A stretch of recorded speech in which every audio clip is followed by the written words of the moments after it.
Welcome to the Navigating BioData Catalyst video series. Videos in this series span topics across the study and data life cycles. This video will discuss how to analyze and process specialized data types using BDC Powered by 7Bridges. After watching this tutorial, you'll understand how to work with specialized data types on BDC 7Bridges, including implementing analysis apps and tools on BioData Catalyst using the common workflow language.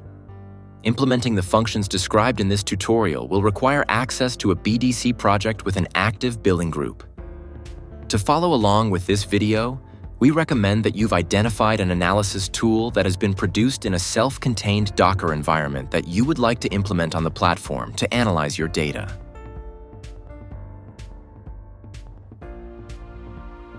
BDC has a wealth of data and research tools to support scientific discovery.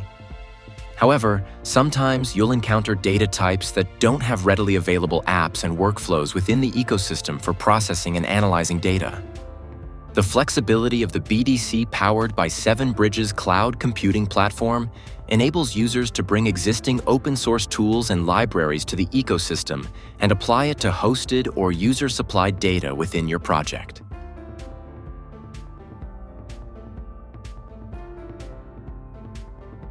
At BDC, tools are defined as software that performs one specific function. Workflows are chains of connected tools that perform multiple functions to complete a common task, with the outputs from one tool being used as inputs to the next tool. An app is a general term for both tools and workflows. In this tutorial, we're going to walk through implementing an example tool that converts an RNA sequence into an amino acid sequence on BDC. You can use this as a simple template for bringing your own tools to BDC. This same process can be followed for each component tool when constructing a workflow. We'll begin the process of bringing analysis tools for specialized data types to BDC by navigating to the project containing the data. To start, select the Apps tab from the navigation bar within the project. This page displays all of the current tools and workflows that have been added to the project. Clicking on Create App will initiate a new tool or workflow. To begin, from Select Type of App, choose Command Line Tool. Then, in the name field, provide a distinctive name.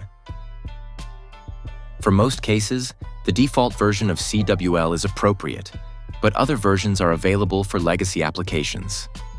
After you've entered a name for your app and selected the appropriate CWL version, click Create. This will bring up the tool editor, where you'll specify the environment, how users supply parameters, outputs, and general execution of the software. Referencing the tool's documentation will likely be required to complete this task. Documentation is commonly provided with the code. Documentation for this tutorial is provided in a GitHub repository, which you can view at the link in the video description below. To run apps on BDC requires the software to be encapsulated in a self-contained environment that has all the necessary system dependencies resolved. For instance, a Docker container. For many softwares, Docker containers may already exist and are publicly available at a repository like Docker Hub. This is often specified in the tool documentation. Copy this path and return to the tool editor. In the first box, we provide the path to the containerized environment. The next step is to provide the base command used to execute the tool. This will vary based on the software you are implementing. The documentation shows that this example software is an R script, a text file that enables R commands to be run from a terminal. The documentation provides the command to run the software. Back in the tool editor, we provide the base command from the documentation. rscript/opt/bdc_tutorial/analyze_rna.r to run our example tool. Many apps allow users to supply arguments or parameters that change the behavior of the software. For example, changing the format of the output. There are two methods to provide this information on BDC: arguments and input ports. Arguments are options that are fixed or hard-coded and remain constant every time the tool is run. Input ports are user-defined options that may vary from run to run. Input ports are specified by the user at execution. From the documentation for the example tool, I decide that I'd always like to have verbose logging and so define it as an argument, and all other inputs will be included as input ports. Back on the workflow editor, we'll select Add an Argument. The Document.Arguments section defines the structure of the arguments. When supplying parameters with a trailing argument, you'll put the short or long flag in the prefix box and the argument in the value box. For flags without a trailing argument, you can just put the short or long flag in the value box, as a prefix will not be included in the command if a value is not provided. Verbose logging is a Boolean flag implemented by adding a -v flag to the command, so here we'll put -v in the value box. The position box determines the order of the arguments when multiple arguments are provided. In this case, we'll put it at the end of the command by giving it a value of 5. In most cases, the default value for use command line binding, separate value and prefix, and shell quote are appropriate. However, these options are discussed in greater detail in the documentation linked in the video description. Use the Add an Argument button if more than one argument will need to be provided. One feature of the command line tool editor is the command preview. Here you can see how the command is structured as components are added. Next is defining the input ports for the tool. We'll start by clicking Add an Input. The first parameter that we'll add is for the input, where users can supply an RNA string for translation. First, we'll indicate that this is an optional field by confirming the required toggling is set to No. Next, provide a simple label for the input in the ID box, in our case, input. Then select the type of input from the Type dropdown, in this case, string. Now provide the -i flag in the prefix box and specify the position. In our case, this will be the first component following the base command. Since this is an optional variable, we can provide a default value. However, in this example, the default is provided by the tool, so we don't need to specify that here. While not required, it's a good idea to provide additional metadata about the parameter in the description section. Notice how the command preview is updated to include these inputs in the assigned order.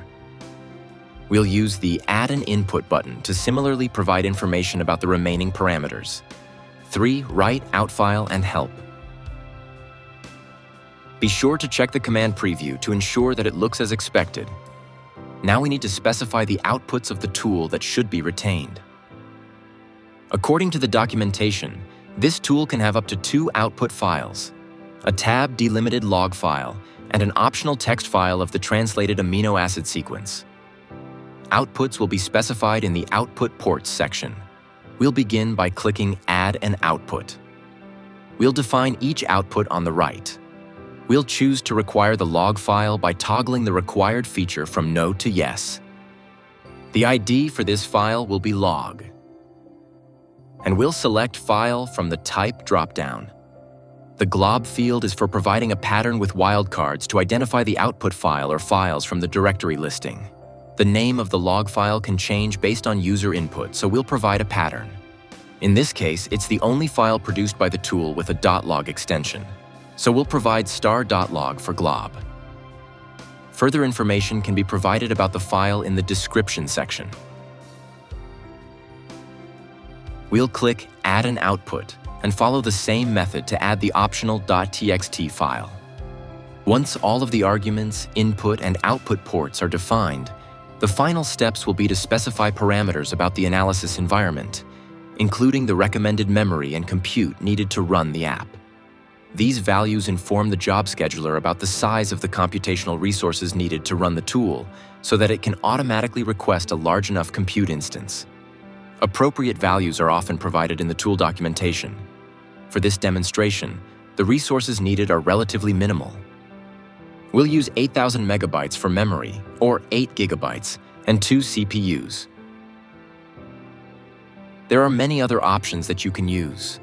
Please see the documentation linked in the video description below to explore these options. Now that the parameters are defined, We'll save the app by selecting the save icon in the upper right-hand corner and enter a description about the changes implemented for this version. Since this is the first time saving, we'll just put initial commit and click save. This app is now available to run on data within the project. It is recommended that the app is tested on example data files with known reported values, often provided by the tool developers as part of a vignette. If example data is available, outputs from the app should be compared against the expected outcomes to ensure that the app is running as anticipated. For a reminder about running workflows, please see our video on running harmonization workflows on the Navigating BDC playlist in the BDC YouTube channel.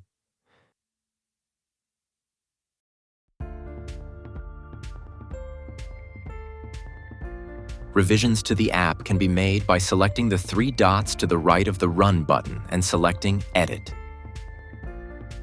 Once the app function is confirmed, it's also a good idea to provide information about the app. From the Edit menu, select App Info from the top menu.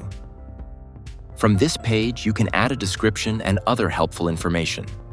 Simply hover over a category and click the Edit button that pops up under the category name. You can add information about selecting and specifying the arguments and inputs, as well as a description of the output. When you're finished, save the app and describe the revisions with a phrase like adding metadata. The finalized app can now be used repeatedly to analyze and process specialized data on BDC. The app can also be shared with collaborators and associates. Developers can also work with 7 bridges to make the app available within the public apps gallery to benefit the larger research community. This concludes the tutorial on working with specialized data types on BDC. Thank you for taking the time to watch this video. You should now know how to bring tools to BDC 7 bridges to analyze specialized data types that may not already have tooling available in the public apps gallery. For further support, please review the guidance documentation linked in the video description below. For more information about navigating BDC 7 bridges, please consider watching other tutorials in this series, accessible on the BDC YouTube page. For additional assistance, please submit a ticket to the BDC help desk at the URL shown here.